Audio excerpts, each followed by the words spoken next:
সাপটা তোমরা কোনো দেখছো? কোন আগে সাপটা দেখছো? 1-2 ঘন্টা আগে উঠছে। কোন যারা সাপ দেখছে সচক্ষে, যারা প্রত্যক্ষদর্শী, তারা কিন্তু এখানে সাপ দেখছে। 2টা সাপ হয়তো গাছে উঠতে পারে, যে কোনো হয়তো খাবার খাওয়ার জন্য বা মানে যে কোনো ইঁদু আছে। এবং এই যে গাছটা একটা নর্মালি একটা দৃশ্য, আমি আপনাকে গাছটা যদি আপনাকে দেখাই, দেখেন আমার জীবনে ক্যামেরা কিন্তু পাতেন না। এই যে দেখেন যে গাছটা, এই গাছটা মনে হয় যে সম্ভবত 400 বছরের বেশি হবে এই গাছটার বয়স। অনেক বড় একটা গাছ। যে গাছটা দেখেন, আমি এই ব্যাটতে কিন্তু আমার মতো 5জন লোক লাগলো এই গাছ ফেলতে। এই গাছের ভিতরে হয়তো খাবার খাওয়ার জন্য আসতে পারে। আর দূরেই আছে। দেখি আমি কি সাপ, আপনারা আমাদের সঙ্গে থাকুন। এখানে কোনো উঠার ব্যবস্থা কি আছে? এমন একটা গাছ আছে, আসলে কি আমার কাছে হাস্যকর লাগে। আমি গাছের থেকে অনেক সাপ উদ্ধার করেছি এবং অনেক জায়গা থেকে বিভিন্নভাবে সাপ উদ্ধার করেছি। তো এরকমভাবে এত বড় গাছ থেকে ওঠাটা আমার কাছে খুব আনিজিনি মনে হয়।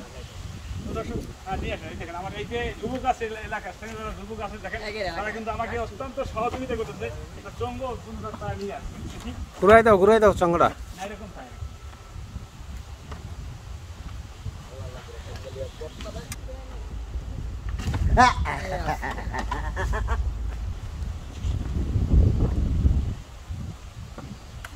ওইটা একটু পরে লই উঠতেন, ওই হেয়ার কাছে দেন ক্লিপগুলো।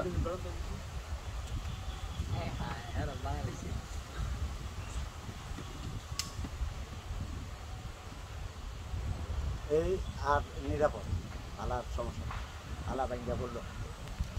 আসলে দর্শক এখানে উঠে কিন্তু আপনি আমার কাছে মনে হয় কি লাগছে জানি না, যে এত বড় ঘাস আমার জীবনে আমি এত বড় আম গাছ আমি কোনো দেখি নাই। তো এখানে দেখেন এত বড় খড়ল, এখানে সাপে 1-2টা না, যদি 100 সাপও থাকে। দর্শক আসলে সাপ আমি দেখতে পাচ্ছি এখানে গাছের খন্দলের ভিতরে কিন্তু সাপ বসে আছে। ভাই সাপ দেখা গেছে? সাপ দেখা গেছে। কি সাপ? এখনো রং দেখা যায় না, সাপ দেখা গেছে কিন্তু গাছের খন্দলের ভিতরে। তো আপনার সঙ্গে থাকুন, দেখি উদ্ধার করে। দর্শক দেখতে পাচ্ছেন এখানে অনেক বৃষ্টি নামছে, কিন্তু গাছ অনেক বড়, এই কারণে বৃষ্টি হয়তো নিচে পড়তেছে না, অল্প অল্প পড়তেছে। ভাই কি সাপ এটা?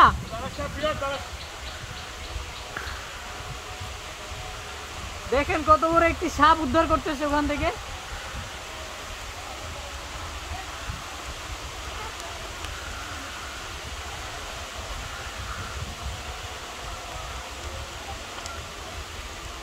ভাই এটা কি সাপ?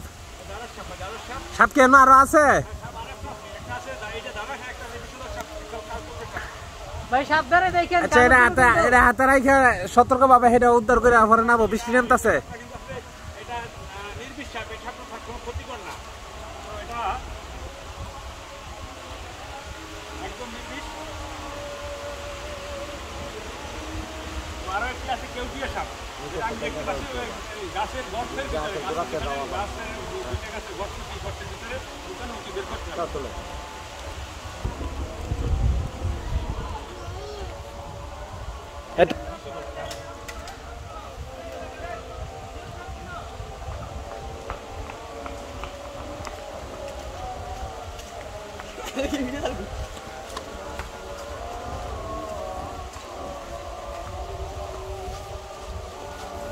আরেকটা নাকি?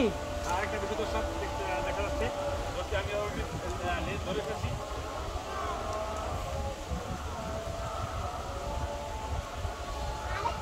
অ্যাটাক করার জন্য কিন্তু অলরেডি রেডি হয়ে বসে আছে।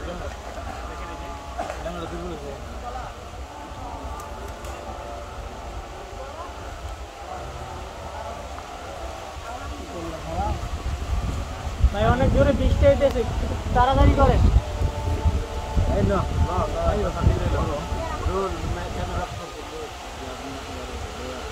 এই সাপের নাম কি? বিশুদ্ধ সাপের নাম কি? কেউটিয়া। দর্শক দেখেন একটা নির্বিষ সাপ, এটা কিন্তু গাছে আমি রেখে দেবো, এটা গাছ থেকে নিব না। তো যেটা বিশুদ্ধ সাপ, সেই সাপটাকে আমি এখান থেকে নিয়ে যাবো। আর যেটা নির্বিষ সাপ, এটাকে আমি অলরেডি ছেড়ে দিচ্ছি, দেখে রেখে ও আমার নিচে থেকে চলে গেছে। নির্বিষ সাপ এটা কৃষকের বান্ধব এবং পরিবেশ বান্ধব, এটাকে আমি এখান থেকে এখানে রেখে যাবো। দেখে আমার কাছ থেকে অলরেডি চলে যাচ্ছে, আমি ওকে ছেড়ে দিয়েছি। ভাই একটা সাপ ফালাই দাও, একটা সাপ নিচে ফালাও, পর আমি ধরতেছি মোবাইলটা।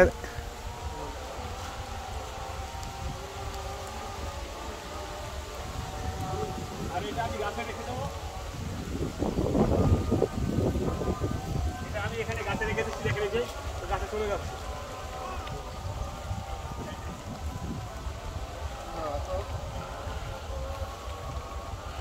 এটা নিচে ফালাও।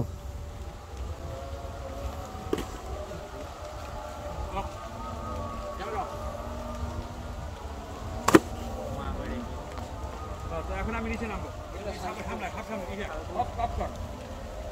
নিচে নামবে না, ওটা ভিডিও রাস্তায় সামলা না, রাস্তায় ঢুকেন, বস্তার ভিতরে ঢুকেন, ফটকে তোর কাজ কর। নামো, তুমি নামো, তুমি নামো, তুমি নামো। নামবো, ধরবেন না ক্যামেরায়, আচ্ছা নামো। ওই একটু বন্ধ কর। আরে এটা দেন, এটা দেন।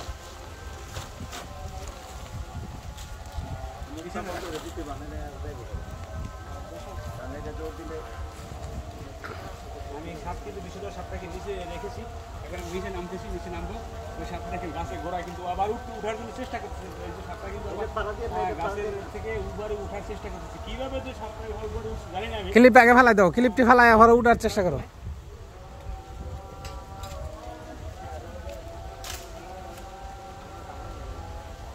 এটা তারা দিয়ে না, এটা তারা দিয়ে না।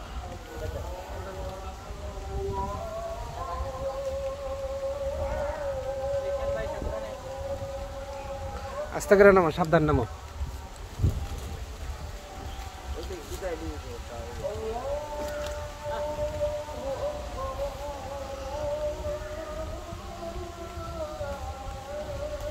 সঙ্গটা সরাই লাও।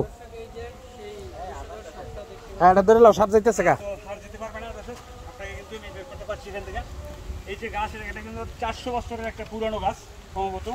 তো এখানে সাপ দেখে অনেকবার সাপ দেখছে, অনেকবার কিন্তু সাপ ওঠা নামা করছে এই গাছে। তো সাপটা কিন্তু দেখলাম এটা বিষধর সাপ, আর যেটা নির্বিষ সেটা আমি গাছে রেখে। আচ্ছা ভাই, এই ধরনের সাপে কাটলে কি কি করণীয়? তো এই ধরনের সাপে যদি কাউকে কামড় দেয়, কখনো ওঝা বুদ্ধর কাছে নয়, সরাসরি আপনারা চলে যাবেন সরকারি হসপিটালে। সরকারি হসপিটালে এখন অ্যাভেলেবেল ভ্যাকসিন পাওয়া যায়, কোনো ধরনের টেনশন নাই, দ্রুত চলে যাবেন মেডিকেলে। 100 মিনিটের ভিতরে খুব গুরুত্বপূর্ণভাবে আপনারা সেই ভ্যাকসিন প্রয়োগ করতে হবে। আচ্ছা, এটা তাৎক্ষণিকভাবে চিকিৎসা কি? তাৎক্ষণিক চিকিৎসা, প্রথমবার সাপে কামড় দিলে পরে, এই বিষধর সাপে যদি কাউকে কামড় দেয়, সেই স্পটটা সরাসরি দ্রুতভাবে পানিতে আগে ধুয়ে ফেলবেন, এবং তার কামড় যেখানে স্পটে দিয়েছে তার উপরে একটু হালকা করে দুইটা বান দিয়ে আপনার 100 মিনিটের ভিতরে আপনার মেডিকেলে পৌঁছে দেবেন। এটাই হলো কাজ। কিন্তু কখনো কোনো ওঝা বুদ্ধর কাছে যাওয়া যাবে না, কোনো প্রতারণার শিকার হওয়া যাবে না। এই বর্ষা মৌসুমে কিন্তু এই সাপের সমস্যাটা বেড়ে যায়, খুবই বেড়ে গেছে। তো বাংলাদেশের যে কোনো জেলা থেকে সাপের সমস্যা হলে আমাদের কাছে ফোন দিলে, আমাদের চ্যানেলে দেওয়া নাম্বারে ফোন দিবেন, আমরা চেষ্টা করবো সাপটি উদ্ধার করার জন্য। এটা একটু আলগায় ধরো, থাম্বেল যেতে হয়, একটু আলগা ধরো।